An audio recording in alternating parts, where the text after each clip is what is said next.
अस्सलाम वालेकुम। Welcome to my channel math physics intersection. I hope आप सब खैरियत से होंगे।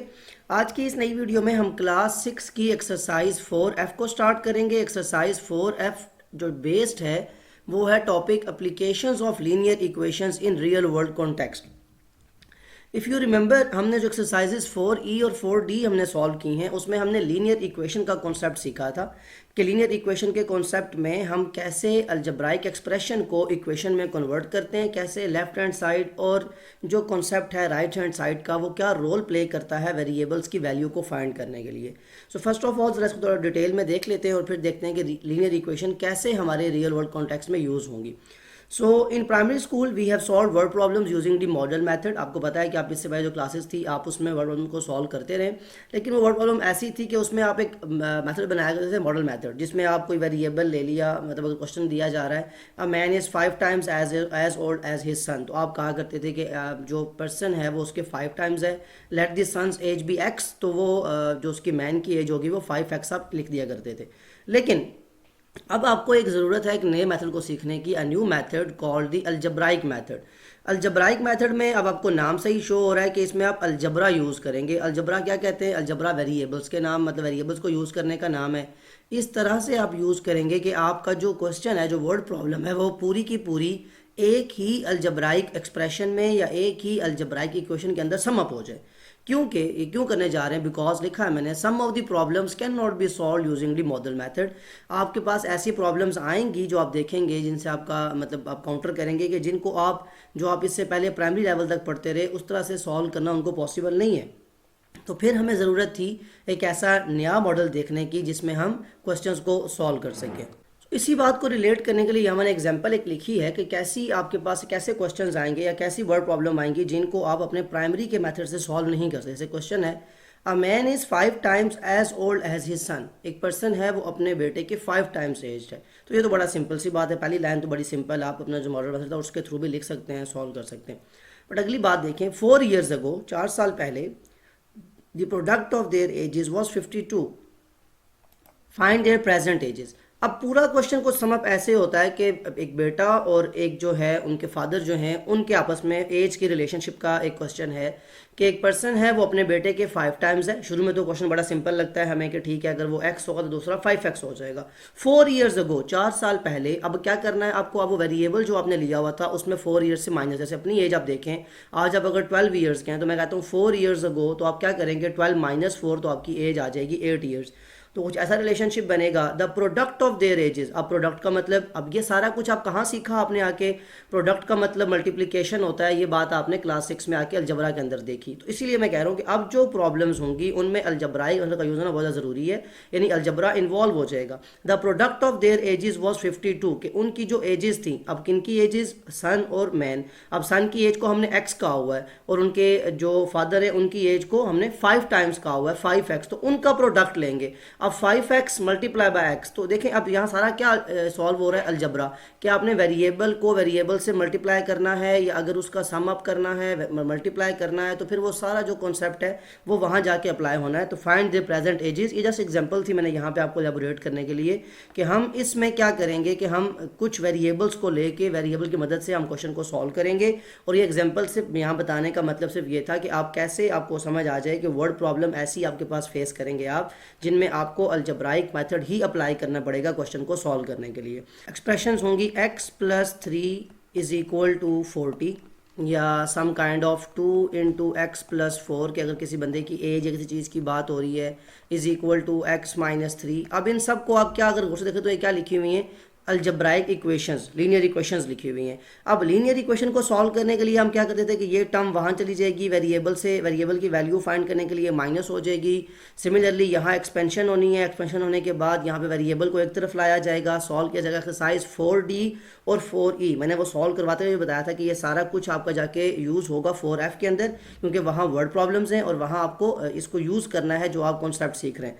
सो अगेन वही बात करूँगा कि अगर आपने एक्सरसाइज 4D अच्छे से सॉल्व कर ली है, उसकी वीडियो आपने देखी हुई है, फिर तो आगे कंटिन्यू करना बहुत ज़्यादा ईजी है, बिकॉज शुरू में आपको वर्ड प्रॉब्लम की जो स्टेटमेंट है उसको समझना होता है, उससे इक्वेशन बनानी होती है, वो आपका बेसिक काम है। वो अगर आपको आ जाए, अगर उसकी समझ आ जाए, उसके बाद सारा कॉन्सेप्ट 4D का अप्लाई होगा कि आपने इक्वेशन को कैसे समझा, आपने उसको वेरिएबल को अलग कैसे करना है, नंबर कहाँ जाएंगे, प्लस माइनस में या माइनस प्लस में, सिमिलरली मल्टीप्लाई डिवाइड में या डिवाइड मल्टीप्लाई में कैसे और कब चेंज होता है। सो वो सारा कॉन्सेप्ट एक्सरसाइज 4D से हम आगे कंटिन्यू करेंगे। तो अगर आपने वो वीडियोस देखी हुई हैं फिर तो ठीक है, अगर नहीं तो आई विल सजेस्ट कि पहले आप एक्सरसाइज 4D की जो पार्ट 1 की वीडियो है वो ज़रूर देख लें, ताकि उससे आपको काफ़ी जो हिंट मिल जाएगी क्वेश्चन को सॉल्व करने की, और फिर आगे आपके लिए क्वेश्चन जो है बहुत ज़्यादा ईजी हो जाएंगे। सो यही बेसिक थोड़ा सा स्टार्ट था कि अब अभी आप देखेंगे रियल वर्ल्ड लिखा ही हुआ है ना, रियल वर्ल्ड कॉन्टेक्स्ट के अंदर।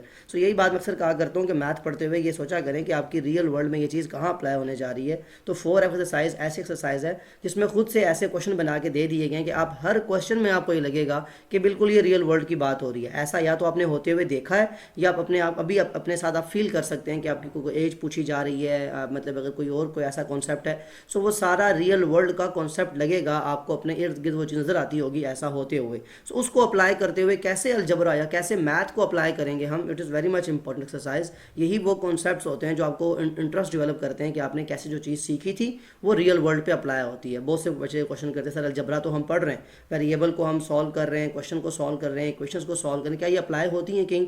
सो 4F उसकी रियल एप्लीकेशन है। आगे आप क्वेश्चन को देखते जाएं, वन बाय वन उनको हम सॉल्व करेंगे और आपको एप्लीकेशन नजर भी आएगी। सो मूव करते हैं एक्सरसाइज 4F की तरफ। Okay, exercise 4F question number 1, when loaded with bricks a lorry has a mass of 11,600 kg.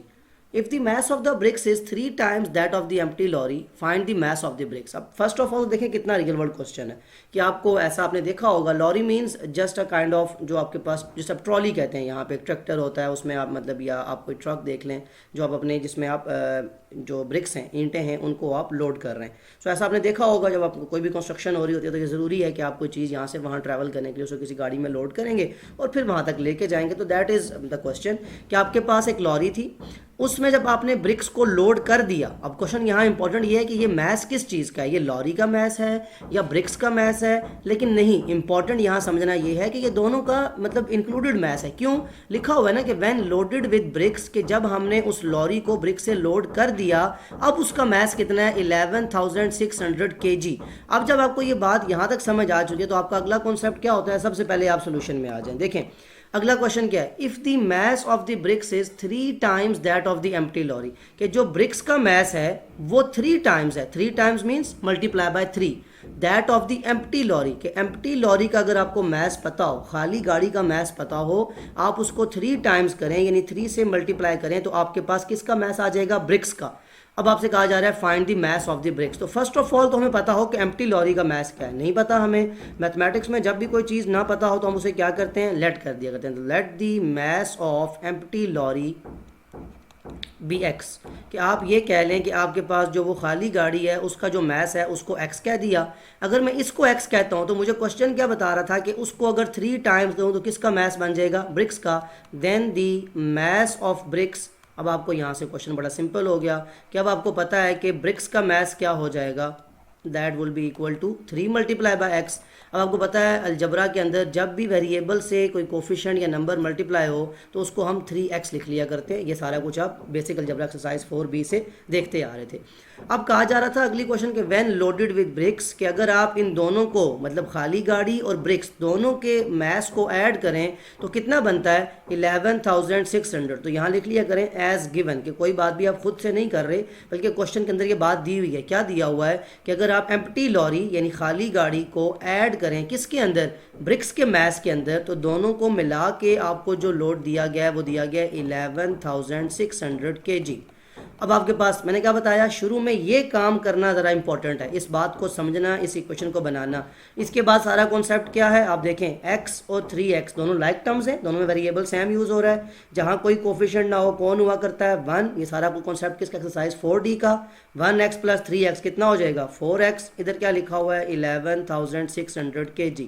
Again अब आपको क्या करना है, ये 4 यहाँ एक्स के साथ क्या हो रहा है? मल्टीप्लाई, तो वहाँ जाके क्या हो जाएगा? Divide. Exercise 4D again use होगी, इक्वेशन को यूज़ करते करते हुए x is equal to 11,600 divide by 4 और साथ में आ जाएगा kg।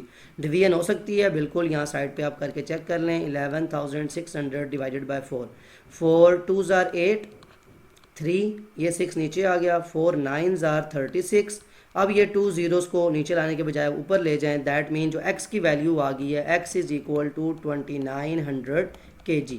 अब मुझे बताएं ये x की वैल्यू क्या है, ये x किस चीज़ को हमने लेट किया हुआ था शुरू में, हमने कहा था let the mass of empty lorry is equal to x, यानी अभी जो हमारे पास वैल्यू आई है वो इसकी आई है 2900 kg, खाली गाड़ियों की, जो खाली गाड़ी है उसकी।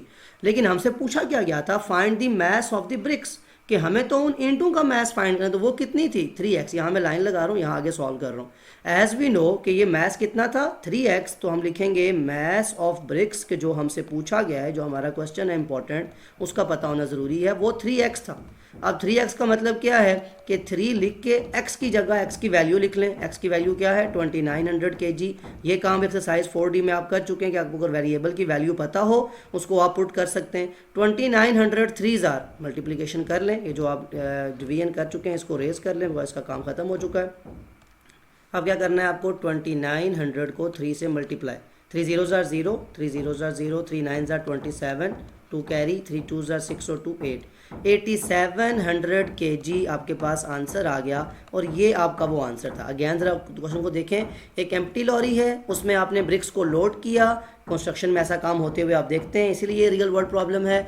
अब आपको कहा जा रहा है कि उन दोनों को ऐड करके उसका मैथ मैं आपको बता रहा हूँ, आप मुझे सिर्फ ईंटों का मैथ बताएं। सो अगेन आपके पास क्वेश्चन वही है कि ब्रिक्स का मैथ फाइंड करने के लिए पहले आपको एम्प्टी लॉरी का मैथ पता होना चाहिए, उसको 3 टाइम्स किया। लेकिन ये सब कुछ हमने खुद से नहीं किया, बल्कि क्वेश्चन के अंदर हमें एक एक बात गिवन थी। तो बात इंपॉर्टेंट यही मैं आपको क्लियर करना चाहता हूँ शुरू क्वेश्चन नंबर 1 के अंदर, ताकि आपको अगले जो क्वेश्चन है उसमें समझ आ जाए कि आपको असल काम होता है वर्ड प्रॉब्लम को अंडरस्टैंड करना। मतलब जो स्टेटमेंट इंग्लिश की लिखी हुई है, क्या आप उसको पढ़ के उससे मैथमेटिक्स बना सकते हैं? असल क्वेश्चन ये है। जब मैथमेटिक्स बन जाए उसके बाद काम बहुत ईजी है। देखा होगा आपने 1x + 3x 4x हो जाता है, और सारा आपने डिवीजन को देखा, मल्टीप्लिकेशन, आगे सिंपल मैथ अप्लाई हो रही है। यानी इंपॉर्टेंट काम क्या है, आपकी स्टेटमेंट को समझ के उसमें से क्वेश्चन को निकाल लेना, मैथमेटिक्स बना लेना। सो अब मूव करते हैं क्वेश्चन नंबर 2 की तरफ कि हमें किस चीज़ के बारे में पूछा गया है। Question number 2, the sum of 4 consecutive odd number is 56, कि अगर 4 कॉन्सेक्टिव ऑड नंबर का सम किया जाए। फर्स्ट ऑफ ऑल ये एक एक वर्ड जो लिखा होता है इसका आपको मतलब पता होना चाहिए। क्या मतलब कि सम का मतलब क्या है? सम का मतलब होता है ऐड करना, प्लस करना। ओके, कॉन्सेक्टिव का मतलब क्या है? लगातार, कंटिन्यूस, के को मतलब कोई कंटिन्यूस 4 ऑड नंबर्स हैं। ऑड नंबर वो नंबर जो 2 से डिवाइड नहीं होते, मतलब ऑड नंबर का सेट ओ से लिखा जाता है, that mean 1 3 5 7 9 11 13 up to so on, ये सारे क्या हैं? ऑड नंबर्स हैं। मुझे बताएं कॉन्सेक्टिव का वर्ड का मतलब ये होगा कि 1 के बाद नेक्स्ट ऑड नंबर क्या आता है? 3, 3 के बाद नेक्स्ट ऑड नंबर क्या आता है? 5, 5 के बाद क्या आता है? 7। तो कंटिन्यूस, ये लगातार, इसे कहते हैं consecutive odd number. First of all ये समझ आ गई आपको। अब कहता है अगर आप 4 कॉन्सेक्टिव ऑड नंबर लें तो उनका सम करें, उनको ऐड करें, तो आपका जो आंसर आएगा वो 56 आएगा। ठीक है, हम सोल्यूशन पे आ जाते हैं। फर्स्ट ऑफ ऑल अब मुझे बताएं वो 4 ऑड नंबर कौन से होंगे जो कॉन्सेक्टिव, मतलब 1 3 5 7, ये भी 4 कॉन्सेक्टिव बनते हैं। अगर मैं 7 से आगे ले लूँ 9 11 13 और 15, वो भी 4 कॉन्सेक्टिव ऑड नंबर बनते हैं। तो मैं ऐसे कौन से 4 ऑड नंबर लूं कि जिनका सम 56 आए? सो ये कोई हिट एंड ट्रायल मेथड तो है नहीं कि पहले आपने इन चारों को ऐड के देखें। 1 + 3 4, 4 + 5 9, 9 + 7 16, ये तो 16 आ रहा है, उसने 56 कहा था। तो ये तो फिर आप इस तरह तो मतलब बहुत लेंथी हो जाएगा, आप बार बार चेक करते रहेंगे तो एक तो गेम बन जाएगी आपके लिए, खेलते रहेंगे आप, इसको चेक किया फिर उसको चेक किया फिर उसको, तो आप कभी भी वो 4 कॉन्सेक्टिव ऑड नंबर निकालना आपके लिए बहुत लेंथी काम हो जाएगा। सो फिर ऐसा क्या करें कॉन्सेप्ट को समझने के लिए, और ये जो मैं बात आपको बता रहा हूँ ऑड नंबर के लिए बिल्कुल यही कॉन्सेप्ट हो सकता है इवन नंबर के लिए भी। सो अब यहाँ पे आप ये समझें, मुझे एक बात बताएं, 2 ऑड कॉन्सेक्टिव नंबर कैसे बन सकते हैं? मतलब 1 को ऐसा क्या किया जाए कि वो 3 बन जाए, या 3 जो कॉन्सेक्टिव ऑड नंबर है उसमें ऐसा क्या किया जाए कि नेक्स्ट कॉन्सेक्टिव नंबर 5 आ जाए, या सिमिलरली 5 जो नंबर है उसमें ऐसा क्या किया जाए कि नेक्स्ट कॉन्सेक्टिव नंबर 7 आ जाए। सो अगर गौर से आप देखें तो 1 में क्या करें, +2 करें तो 3 बनता है, 3 में +2 करें तो क्या बन जाएगा? 5, 5 में +2 करें तो क्या बन जाएगा? 7। That mean her odd number से अगला कॉन्सेक्टिव ऑड नंबर बनाने के लिए आपको जो काम करना है वो क्या है? +2। तो अगर मैं जनरल फॉर्म में आता हूँ, मैं कहता हूँ मेरे पास कोई ऑड नंबर है x, मुझे उससे अगला ऑड नंबर चाहिए, तो मैं क्या करूंगा, x में 2 प्लस कर दूंगा, ऑटोमेटिकली अगला ऑड नंबर आ जाएगा। मुझे पता नहीं है x की वैल्यू क्या है, लेकिन मैं ये कॉन्सेप्ट वाइज देख चुका हूँ कि ऑड और इवन में भी सेम रूल अप्लाई होता है। 2 + 2 4, 4 + 2 6, 6 + 2 8। बता इसलिए रहा हूँ कि क्वेश्चन में ये सॉल्व करवा रहा हूँ, मैं भी पेपर में इवन नंबर का क्वेश्चन आ जाए। So you must be able to solve that question, कि आपको पता होना चाहिए कि उसका रूल भी सेम अप्लाई हो रहा है। सो क्या देखा आपने कि एक ऑड नंबर से नेक्स्ट कॉन्सेक्टिव ऑड बनाने के लिए आपको क्या करना है, आपको +2 का कॉन्सेप्ट यूज़ करना है, यानी आप इसमें 2 प्लस करेंगे तो ऑड नंबर आ जाएगा। अब आपको देखें, ये मैंने बता दिया पूरा कॉन्सेप्ट ऑड नंबर का +2 का। अब अगर मैं इस क्वेश्चन को सॉल्व करने के लिए कुछ ऐसा लिखूं कि जब मुझे कोई चीज़ ना पता हो तो हम क्या करते हैं, मैथमेटिक्स में लेट कर लिया करते हैं। तो let the first odd number, जो पहला ऑड नंबर हमने लेना है, is equal to odd number की नंबर को शॉर्ट फॉर्म ऐसे लिख सकते हैं आप, उसको मैं x ले लेता हूँ। या चलें x वेरिएबल बहुत बार लिया जा चुका है, आप उसको n ले लें। मैं जस्ट इसलिए बताने के लिए कि वेरिएबल कोई भी a b c up to z कोई भी वेरिएबल लिया जा सकता है, ये आपकी अपनी चॉइस होती है। तो जस्ट आप ये ना हो कि फिर x के ऊपर ही वो फिक्स हो जाए, आपको कोई भी वेरिएबल लिया जा सकता है। यहाँ पे हम n ले रहे हैं। Let the first odd number is equal to n, then the next odd number, the consecutive odd number क्या बनेगा, नेक्स्ट ऑड नंबर, इससे अगला ऑड नंबर क्या आएगा n से। अभी क्या देखा था आपने कि एक ऑड नंबर से नेक्स्ट में जाने के लिए आपको +2 करना होता है, तो अगला ऑड नंबर आ जाता है, next odd number. Then the third, हमें कितने ऑड नंबर चाहिए, 4, तो फर्स्ट 2 तो आ गए। देन थर्ड ऑड नंबर, जो इसका थर्ड ऑड नंबर बनेगा वो क्या बनेगा, इसमें अब पहले इसमें ऐड किया था ना n में n+2, अब ये जो n+2 आया हुआ है इसमें 2 ऐड कर लें। मुझे बताएं क्या बन जाएगा, n+2 + 2 कितना होता है 4, तो ये आपका थर्ड ऑड नंबर आ जाएगा। And last odd number, last जो होगा fourth odd number is equal to, अब इसमें जो हमारे पास थर्ड ऑड नंबर आया था इसमें 2 प्लस कर लें, तो बताएं n और 4 + 2 कितना हो जाता है 6। अब आपके पास चारों ऑड नंबर आ चुके हैं। अब आपको एज गिवन क्या कहा गया था कि अगर आपके पास 4 कॉन्सेक्टिव ऑड नंबर आ जाएं और उनका आप सम करें, उनको ऐड करें, सम करें, ज़रा मुझे बताएं क्या बनेगा, n पहला odd number plus next odd number है n+2 प्लस तीसरा ऑड नंबर है n+4 और फोर्थ ऑड नंबर है n+6। कहता है इन चारों ऑड नंबर को, फर्स्ट सेकंड थर्ड फोर्थ, 4 के 4 ऑड नंबर को अगर ऐड किया जाए तो आंसर आता है 56। ठीक है, लिख लिया आपने अपने पास। अब आप देखें, अब आपके पास सारा कॉन्सेप्ट यहाँ किसका यूज़ होगा, रियल जो आपका 4D का कॉन्सेप्ट था इक्वेशंस के लिहाज से। वेरिएबल सेम है, n 4 टाइम्स n है। फर्स्ट ऑफ ऑल तो आप उन्हें एक साथ लिख लें, 4 टाइम्स जब n को एक साथ लिखा, अब आपके पास बाकी टर्म्स क्या बच गए, ये वाला 2, ये वाला 4 और ये वाला 6, जिसे हम कहते हैं लाइक टर्म का कॉन्सेप्ट, कि एक जैसी टर्म्स को एक साथ हम लिख लिया करते हैं, नंबर्स को एक साथ, वेरिएबल्स को एक साथ। वेरिएबल का कोफिशिएंट जहाँ कोई ना हो क्या होता है 1, तो 1 + 1 + 1 प्लस, तो 4 टाइम्स n का मतलब 4n हो जाएगा, प्लस 2 + 4 6, 6 + 6 12 इज इक्वल टू 56। यहाँ तक तो बात समझ आ गई। अब क्या करते हैं आप 4D के अंदर, जब वेरिएबल को फाइंड करना हो तो जो चीज़ यहाँ लिखी हो उसे ख़त्म करना होता है हमने। दैट मीन ये 56 और ये 12 जो यहाँ हो रहा था ऐड, वहाँ से क्या हो जाएगा सब्ट्रैक्ट। अब मुझे बताएं, यहाँ मैं एक लाइन लगा लेता हूँ ताकि आपको ये सारा कुछ नज़र आता रहे लिखा हुआ और हम क्वेश्चन को सॉल्व भी कर सकें। अब 4n इज इक्वल टू किसके इक्वल आ गया, 56 - 12। 56 में से 12 माइनस करें तो कितना बचेगा आपके पास 44। अब क्या करना है, क्या ये आंसर है, नहीं, हमें वेरिएबल की वैल्यू फाइंड करनी है। दैट मीन जो यहाँ पे ये वाला 4 मल्टीप्लाई हो रहा है, आंसर क्या हो जाएगा डिवाइड। तो n इज इक्वल टू 44/4। क्या कटिंग हो सकती है, बिल्कुल हो सकती है। 4 1s are 4 11s are 44, तो n की वैल्यू 11 आ गई। ये आपके पास उस वेरिएबल की वैल्यू है। सारा कॉन्सेप्ट मतलब फर्स्ट आपका जो काम है ये बनाना इंपॉर्टेंट है, उसके बाद तो सारा कॉन्सेप्ट जो है वो लीनियर इक्वेशन वाला एक्सरसाइज 4D 4E और 4C में आप सब कुछ देख चुके हैं आपने कैसे सॉल्व करना। अब देखें आपके पास क्या यही चीज़ पूछी गई थी, आपने क्वेश्चन पूरा पढ़ लिया था, the sum of 4 consecutive odd number is 56। इस चीज़ को पूरा हमने सॉल्व किया। Find the greatest of the 4 number, जो 4 नंबर आपने लिए हुए हैं, मतलब n फर्स्ट नंबर है आपका, ये सेकंड है, ये थर्ड है, ये फोर्थ, इन चारों में ग्रेटेस्ट कौन होगा मुझे बताएं ना। अगर n 11 है, 11 + 2 13 बड़ा हो जाएगा ना उससे, फिर 11 + 4 15 वो उससे बिगर नंबर है। लास्ट नंबर जो लास्ट ऑड नंबर है वही ग्रेटेस्ट है। सो हम लिखेंगे सो दी ग्रेटेस्ट ऑड नंबर, जो हमसे चीज़ पूछी गई है वही उसको बतानी है। So the greatest odd number is equal to, क्या ऑड नंबर आएगा ग्रेटेस्ट ये n+6, n+6, n की वैल्यू कितनी है 11, 11+6 कितना होता है 17। सो ये आपका आंसर था। वो अब ऑड नंबर कौन से जिनको ऐड करें 11, स्टार्टिंग में 11 क्योंकि n की वैल्यू 11 है, 11 के बाद 13, 15 और 17, ये वो 4 ऑड नंबर हैं जिनके बारे में हमें कहा गया था। तो क्वेश्चन को, रियल वर्ल्ड प्रॉब्लम को कैसे इक्वेशन के थ्रू या अलजेब्राइक मेथड के थ्रू हम सॉल्व करते हैं, ये देखा हमने क्वेश्चन नंबर 2 के अंदर। एक रियल लाइफ एग्जांपल थी हमारे पास। अब देखते हैं क्वेश्चन नंबर 3 में हमसे क्या चीज़ पूछी गई है। क्वेश्चन नंबर 3 देखें, अमीरा इज़ 4 years ओल्डर देन प्रिया। मतलब अमीरा, अब 3 गर्ल्स हैं उनकी बात हो रही है, अमीरा, प्रिया एंड शिरले। अब उनको आपस में रिलेट किया जा रहा है, और ऐसे आप भी 3 दोस्त हैं, अगर 3 कजन्स हैं, 3 बहन भाई हैं, आप आपस में ऐसा रिलेशन बन सकता है आपकी एज का। सो ये रियल वर्ल्ड कॉन्सेप्ट है ये भी अगेन। तो सारे क्वेश्चन जितने भी आप देख रहे हैं वो रियल वर्ल्ड का कॉन्सेप्ट ही है, जैसे उसने शुरू में आपको बताया था एक्सरसाइज के स्टार्ट में। अमीरा इज़ 4 years ओल्डर देन प्रिया, कि अमीरा प्रिया से 4 साल बड़ी है, ठीक है। शिरले इज़ 2 years यंगर देन प्रिया, और शिरले जो है वो प्रिया से 2 साल छोटी है।